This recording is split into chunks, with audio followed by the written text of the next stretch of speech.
like if you could, uh, I guess, talk to a genie and ask for one thing to come out of the Solana Economic Zone that you are building down in Argentina, what would that be? 5, 4, 3, 2, 1.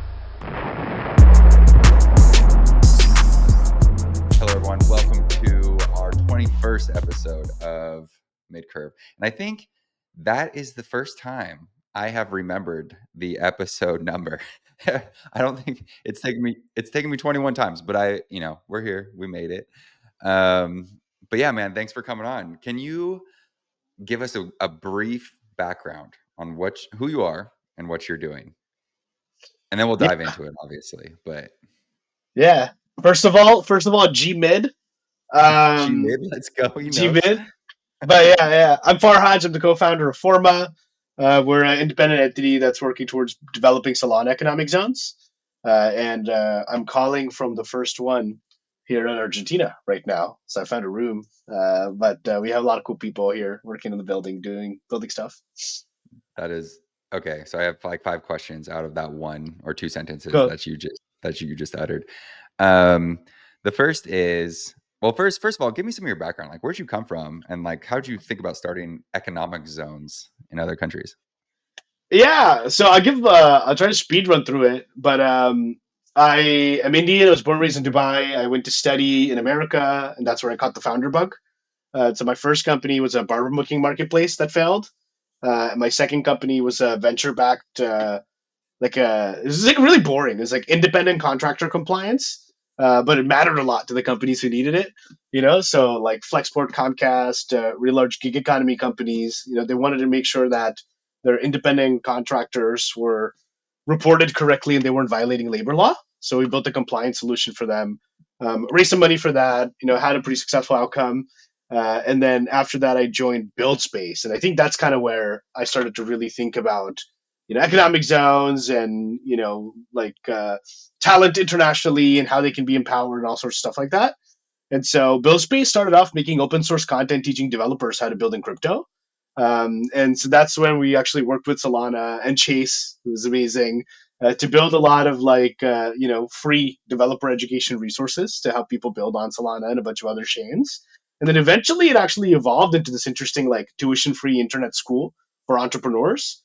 We had everything from artists to anime creators to Web3 and AI builders who were going through our school, figuring out how to make their first product, figuring out how to get 100 people on the internet to care about it, and eventually monetize it. And at one point, we got to like 200,000 students around the world, 10,000 businesses launched. And because BuildSpace was free, we were exploring, hey, is there an opportunity for us to work with countries and them, create public-private partnerships with us to create physical startup districts. And we even eventually got to a contract with a country. But during that time, we're seeing like 2 types of kind of countries. There were countries that had a lot of resources, like UAE, Japan, Greece, where they have a surplus of dollars and a deficit of talent. And then you had a lot of cool countries, like Argentina, Kenya, Tanzania, that had a lot of promising talent, but unfortunately didn't have the dollars to enter a commercial agreement.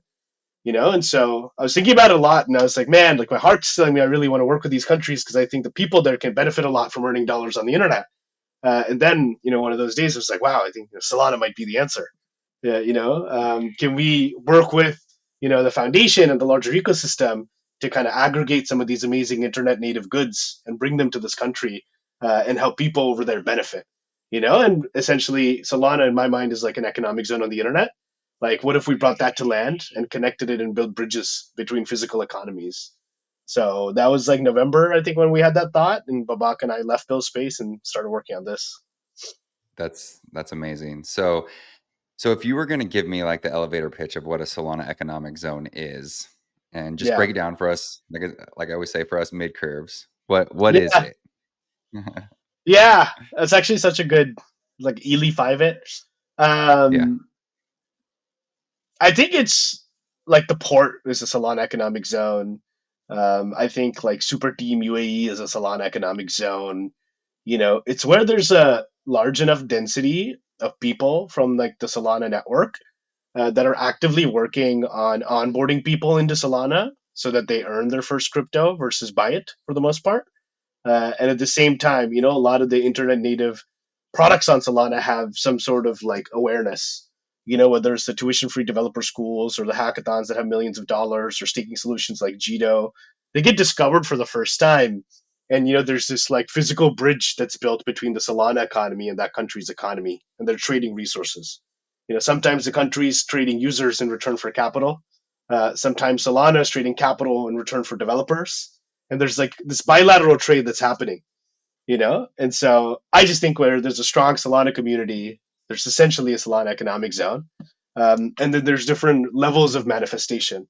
Some are literal physical jurisdictions, and then some are like loose communities that are kind of forming and helping a lot of people succeed from the economic activity that's happening on the network. Yeah, that's cool. And Yeah. Argentina is not a bad place to do it either, right? No, not Like at all. Argentina is actually amazing. Yeah. Yeah, I love visiting Buenos Aires. It's really cool, and it's like a really cool spot for what you're doing too, because like a lot of people are interested in crypto or have been using crypto down there for a long time. Like I was there in 2019. I think I was telling Zano this, and it's like people down there even in 2019 they had been using Tether for a while. Yeah. Still Right. now. Still Yeah. now, they still Yeah. use Tether a lot. I remember hearing stories of people paying, like there was a guy I knew in California, his mother owed rent on her apartment. He sent Tether back down to her. And like the landlords were accepting Tether even then, Yep. because I mean, obviously, like they've had their own economic problems. I think a buddy of mine is a economics professor down there at the university, No and kidding. he was telling me he's seen the currency go to zero 3 times in his lifetime. So Unbelievable. it's Yeah. unbelievable. So people hold Yeah. Bitcoin, they hold Inflation's Tether. really bad. Like, they have like have you heard about like the dual currency situation where essentially they Mm-mm. have like two rates for the dollar? So there's the government rate, which is called the red rate. It's about 900 something pesos to $1. And Mhm. then there's like the official or like unofficial rate, which they call like the blue rate, right? Which is like 13.50 or something like that to the dollar. Yeah. And so over here, people are actually not, for the most part, banked by banks. Like people are banked by people. So there's Yeah. an entire like sophisticated peer-to-peer network, where there's a guy with a WhatsApp, a backpack, a Vespa, and a dream, who's doing currency exchanges and keeping up with market fluctuations and making a business out of it. Helping a lot of people preserve their purchasing power. And that's why I think USDT is actually taken off a lot, specifically on Tron actually here, but it seemed like a ridiculously high amount of adoption. And people use it just like they use US dollar cash, in peer to peer, yeah, like So exchange. it's crypto in its purest form. It's the way it Yeah, was, you know, it's the yeah, reason it was invented, right? They're actually using it for the reason it was invented in the first place, it's which real world is crypto. it's real Yeah, world crypto. Yeah, they're not they're not you mean they're not gambling on JPEGs of kittens and and whatnot no, for a show? no. But the people who are gambling on JPEGs and kittens allow for really good liquidity to exist, and That's the true. people over here get to benefit from the real world utility of crypto. It's Hey, it's a funny, honestly, that's a great way of looking at it. Like yeah, I'm just doing my part over here. I'm just helping out. You know what I mean? So yeah. if you were to see if you like if you could uh, I guess talk to a genie and ask for one thing to come out of the Solana economic zone that you are building down in Argentina, what would that be? What would that look like? Yeah, I mean, it's I think super straightforward. We've been spending a lot of time here with community founders and community leaders, helping them understand, why Solana could be a great home for them, meeting some existing Solana OGs that exist here that had never met each other or us before, and like, yeah, the one thing like Genia Robato is like, I hope like an amazing long term community in Argentina comes by virtue of this event happening. Whether it's a super team or a community with a shape, name, form of its own, that's like working towards helping bring more of the country on chain and helping them benefit. I think that would be really awesome, and we're like actively working trying to support for some of them to like come to creation. Yeah, Yeah. that's cool. Okay, so with your background, I think it'd be interesting to hear you give some advice for founders, right? Like and especially like with what you're doing there, like when you're talking with people, what are you telling them that they need to be doing when they first say they just heard about Solana, but they're talented, they want to build something. What kind of advice are you giving them? Well, that's a really good point. I think it depends. If they're like non-technical for the most part, I usually tell them, hey, like there's an entire category of products that are not around like the speculative nature of crypto. There's an entire category of products that showcase how you can earn your first crypto versus have to buy it. So, whether it's like buying a jumbo, like I've been giving out jumbo phones here to everyone and having them like sign up on like the USDT quest to be like, oh my God, look, you can like do actions and then like earn crypto, you know.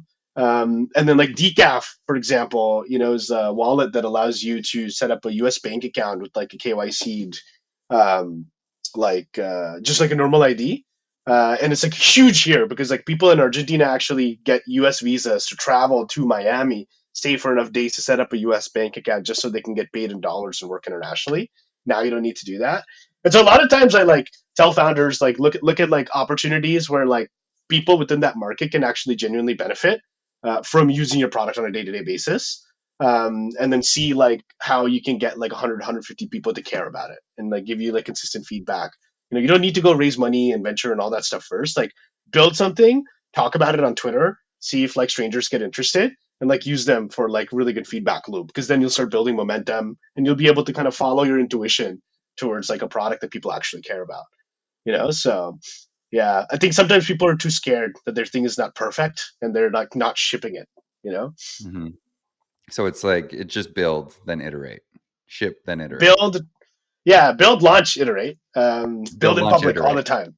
Yeah, yeah, That's, I mean, it's true, right? Like you can build, you can launch it, you get like real world feedback immediately, figure out if you have some, market fit or not, and then you can yeah. kind of make it better. But yeah, I don't remember who said it, but I remember someone saying something like, if you're not embarrassed of your first iteration, BT, then who was it? Paul Graham from Y Combinator. Yeah, That's right. Yeah, yeah. Paul Graham said it. That's right. That's who it was. Yeah. So I mean, that's I'm not a technical person. I do yep, I do graphic design, art, that type of thing, videos. yeah. But yeah, it's similar thing is like I have launched companies before, albeit not in the tech space. They were, I owned a CrossFit gym, I owned a coffee shop and a coffee company, That's so and cool. yeah, in the early days. But like building those things, like yeah, when I look back on like the first brand of the coffee shop or the first coffee shop itself or whatever, like it's embarrassing, but then it just kind of evolves over time into something better and better and better. So I think similar things apply in tech and launching your first company. But anyway, yeah, man. So I guess I really like the idea of um digging into entrepreneurs. I think like as this podcast has gone on, I think that's the thing I've been most interested in is like startups and figuring out startups. And it's kind of fortuitous that you are, you're a startup guy and you're a founder and all that.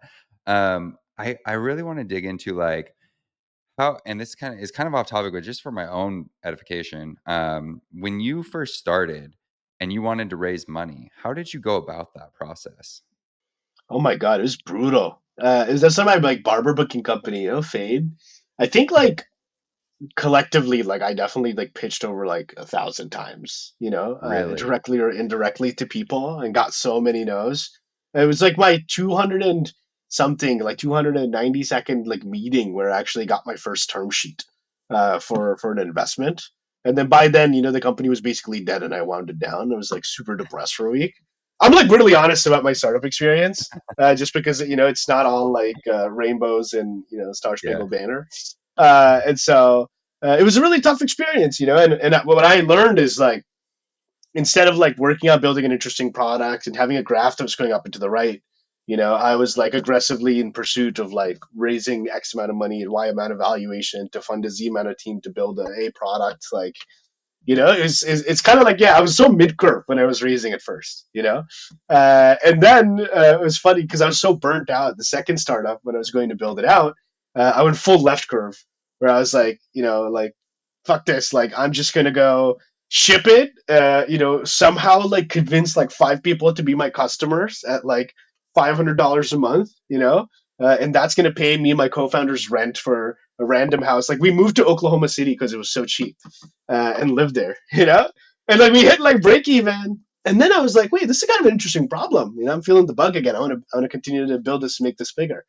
And so, yeah, I think like if I were to go back to my old self and give feedback on how to raise money, I'd just say like work on something really ambitious that you're genuinely deeply interested in. You're not working on it for the sake of external satisfaction or to hit some sort of like really crazy goal. It's like you genuinely believe in the problem or interested in working on this. Talk about it. Meet like-minded people who are building the same thing, because it's actually other founders will unlock you, not like investors. You know, and so I'd just be like, build your like tribe of like 5 to 10, maybe internet friends who are all like working on something really similar, because you'll find that everyone like levels up together like really fast, and then opportunities start to kind of like find you versus the other way around. Yeah. Yeah, For people listening to this might be like, this is like the most ridiculous like non-tangible feedback, but I'm like, it's super straightforward. Build thing, talk about it on internet, learn how to tweet better, investors will find you.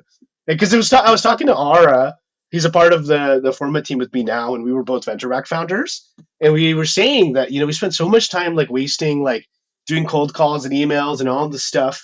When we started building it public on Twitter, I think like 85% of my last company's funding round, and then about 90% of Ara's funding like came from Twitter, which is just investors who found out about our product, thought it was awesome, talked to others.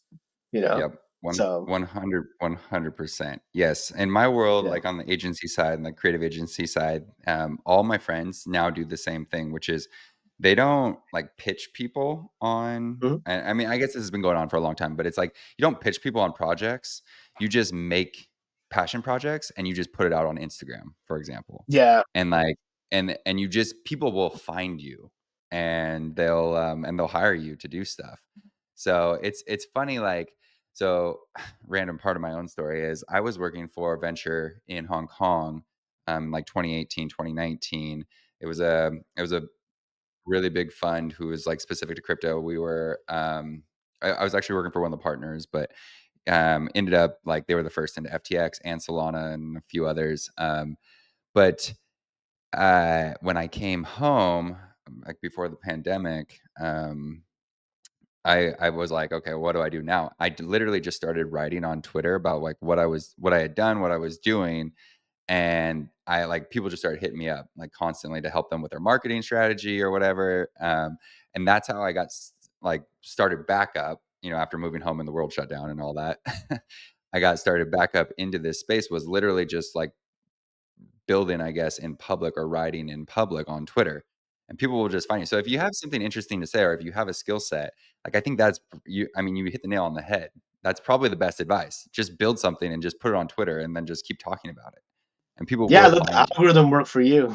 You know, Yeah, I it's think weird. I Bert mean, we was came from also talking about this, right? Like writing is yeah, like now the most high leverage like skill. it is. It is for Yeah, sure. Yeah, being a copy and like the hard part is it is so hard to find good writers mhm, or good copywriters. Like yeah, I was talking about this with a buddy yesterday. We're both looking for copywriters right now to hire, yeah, and they're almost impossible to find. And it's like, guys, you have yeah, AI. You can yeah, like literally, if you have a few ideas, you can use Claude to help you out. yeah. But anyway, And there's good resources too. Like I watched like Sam Parr and Sean Puri, like they did the like a writing master class on My First yep. Million. And like I actually did like didn't even realize it that like this thing, but like I did copy work, where I'd find like people who like tweet like And you really copy. well, and I actually write it down. I was like, oh Yes. wow, and then okay, they have a format. There's like a heading, there's a hook, there's a call to action. You want it to look clean. Like, would I retweet this? Like, you build like mental models around like, Yes. how you can write well or drop a good demo or, see if Yes. the Elon's algorithm cares about what you're working on. But it's kind of fun, once you get It's into it. Yeah. It's so funny that you mentioned that. I used to love that podcast. I listened to so many of those, like, My First Same. Million episodes. Yeah. Yeah. I almost took his master writing class or whatever. I don't remember why. I just got busy, I I guess. heard it's But pretty good. yeah, it's I Yeah. so have I. I mean, I've only heard good things about it. Yeah. Obviously, like, they've done some cool things.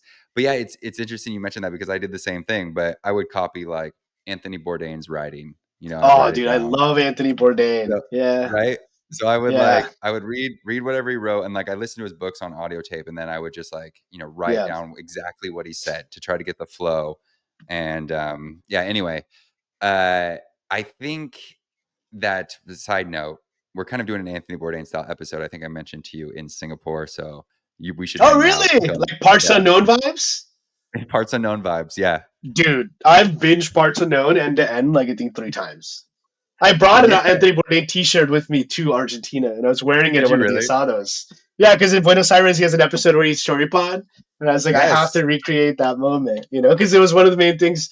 I was like we were like deciding, we're like, oh man, we got to go to Argentina, and then I saw that episode and was like, okay, fuck, the data is there, the users are there, we gotta go. I need to try You Choripán, It's a and sign. then we can, It's a sign. yeah, I think yeah, that's so funny. We're on the same wavelength, you and wavelength, me. We're yeah, already connected. He had out of like God and my parents, Anthony Bourdain probably had the most impact on my life. I remember yeah, when I got sick in high school and I was just laying there wow. for a while and I binge watched back it was No Reservations. Yeah, His oh my first like god. it was one of his first shows. It CNN, wasn't right? his first. Huh? Yeah. It was that on No, there's CNN? no, No Reservations was on the Food Network. Right, that's And correct. Yeah, yeah, that was the first time I'd, like, heard of who he was, and I watched yeah. his shows, and, like, in my mind, I was like, "That's what I wanna do." I wanna, like because I love traveling, I love eating, I love telling stories, like, I love film, making movies and stuff. And so, like, literally after I sold the coffee company, my wife and I just traveled for like 2 years, and that's how we ended up in Asia and whatever, and I was like I had a creative agency at that point, I was just making travel films and films for, like, companies all in Europe and Asia, and, like, literally that's what I wanna do, and now it's weird because I've, like, come full circle, like, now I'm basically, like, marketing strategist, but I still make films, and we're going to Singapore to make a Anthony Bourdain style episode So about Solana. bullish. Yeah. Yeah, yeah. Yeah. So, I mean, I've watched so funny that you said that you watched that episode. I watched the Singapore episode of Parts Unknown, like, 4 times in the last couple weeks just to get ready for this Wow. It's this a episode. pregame. Yeah, it's a pre yeah, exactly. Yeah, man. Yeah. So that's cool. I think we should first of all, we should just, we should film some stuff while we're in Singapore if you're 100%. around. Yeah. Why don't we go get some street food somewhere and, Sold. post Yeah. up. Have you ever been I'll, to I'll, Singapore? no, it's my first time actually, and I'm so Okay, excited. Yeah. okay. It's Yeah. it's it's pretty cool. I mean, so, like, I love Singapore, don't get me wrong. My vote, though, for next year's Breakpoint is Hong Kong. Like, if we could do Hong I've Kong, heard great that would things about Hong Kong too. Yeah, so it's it's on my it's travel. Like, I think I'm gonna spend a lot more time now checking out like Asia Pacific. Like I've been Malaysia, Indonesia, but I haven't been like Singapore, Hong Kong, Vietnam, or Japan. oh, So that's like high on the it's list, on the list. especially because I'm such a huge fan of anime and ramen. I think Japan will be a religious experience for me. Yeah. Me too. Oh, no kidding, bro. We're gonna have like a multi-hour dinner. Yeah. I feel like we're the same person. We might just be the Yeah. same person, just, like, different paths, different tracks, but Yeah. we're okay, so I asked Armani this. So I was in Japan 2 months ago, and we were Yeah. interviewing Armani, and I asked him what his favorite anime was. So I gotta pose the same question to you. What's your favorite anime? Whoa. This is really tough. Um, I'd say like the strongest connection that I have to an anime, and for the way it's probably influenced me, is like One Piece. Even though it's like commercially like known, I just think Yeah. it's like an amazing anime. Um, but recently I've been like watching a lot of like Jujutsu Kaisen, over and Okay. over again. Yeah, I don't know Yeah. why. I like the animation style. Um, Yeah. but yeah, definitely One Piece. How about Okay. you? What's Okay. your favorite anime? Alright, so I have a few, but I personally like the old school anime style, the hand drawn, like hand-colored. Samurai Champloo. Yeah. Samurai okay, so Samurai Champloo's up there, Cowboy Bebop's up there. Oh, Favorite, such a obviously, great anime. for me is, Ghost in the Shell is probably top. Akira is Hell up yeah. there. Yeah. Also, Evangelion. Um, Yeah. That thing and gave me a crisis for a few days, but I came back. That was one it hell is of an anime, dude. it's so heavy. I mean, people say it's Yes. like it's 18-year-olds either should the not most watch that. yeah, no. No. Yeah. It's I think people, most people say it's like either the most, I guess, philosophic and heavy and influential anime of all time, or it's the most worthless anime of all time, which is like Yeah. philosophy in general. So, Yeah. um, Yeah. but okay, so I'll preface all that as like that's probably my favorite style is like the old school style. But I think greatest anime of all time, undefeated, undisputed, is Attack on Titan. I'll give you Have that. you I seen have it? like a copy. Yeah, I have a copy of the manga. Okay, Like the final saga. Yeah. yeah, It was just done so well. I mean, it that's probably the greatest first anime episode of all time too, by the way. 100%. Yeah. But also like Yeah. one of the greatest endings of all time, Also in my true. opinion. Yeah. So it's one. Yeah. I think it's won more awards than any anime ever. At this point, Yeah. like it is incredible. So, but okay, I feel like we're gonna need a dinner to go through Yeah. all the anime. We probably shouldn't rant about anime on here. But Yeah. on your other love of ramen, Yeah. I know some spots. If we ever meet in Tokyo, I know some spots for us to hit up. I will show you the ramen scene in Awesome. Tokyo. Yeah. Yeah, then you got to come out to Dubai sometime and hang out with me and Alex from Super Team UAE. I would We'll love give to. you we'll give you the red carpet tour. I've never been to Dubai, so that's on my Yeah. list. Yeah. And I've always wanted to go, but it's like I don't know. I like never had the opportunity, I guess, to just You like should hit come up during Dubai. Founders Villa. I was telling Seg that he should make it out there during then too. It's like Yeah. October 6th to 23rd, I think. But the weather will be great. Lots of people in town. It's right after Breakpoint. Okay. Oh wait, six. We're put on a golf tournament in Utah for permissionless. I think Based. that week. Yeah. We'll be here Do you for a play month, golf? so. No, I wish. Yeah, I can't hoop Okay. or hit a clean stroke. So, even though I'm really tall. Yeah, How tall are you? I'm like 6'2", 6'3", something like that. Yeah, Okay, cool. yeah, Yeah, well, I'll show you how to golf. We can come out. I'll teach you how to golf. We'll film a yeah, video about golfing. yeah.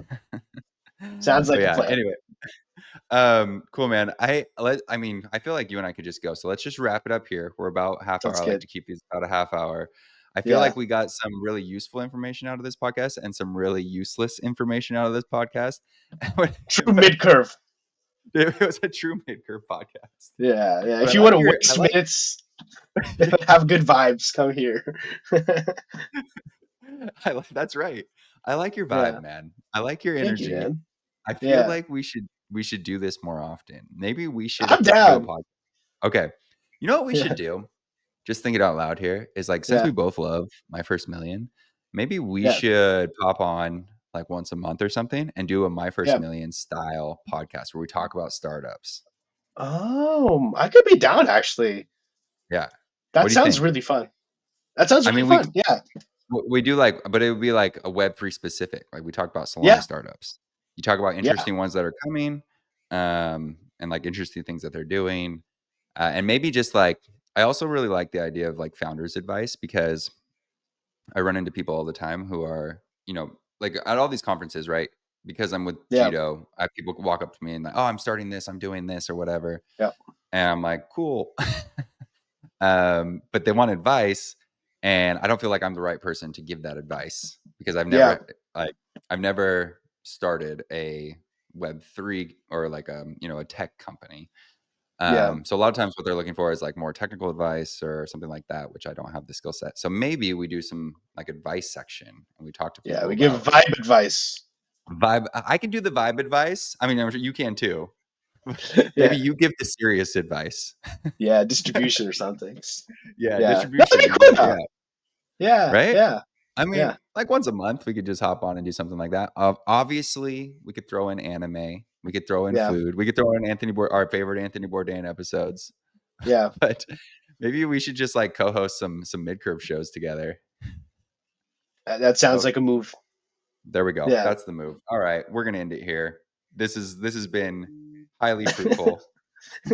I like this conversation. Let's end it while I'm ahead. Thanks, man, for coming on. I appreciate it. Thanks for having me. And I'll see you in Singapore.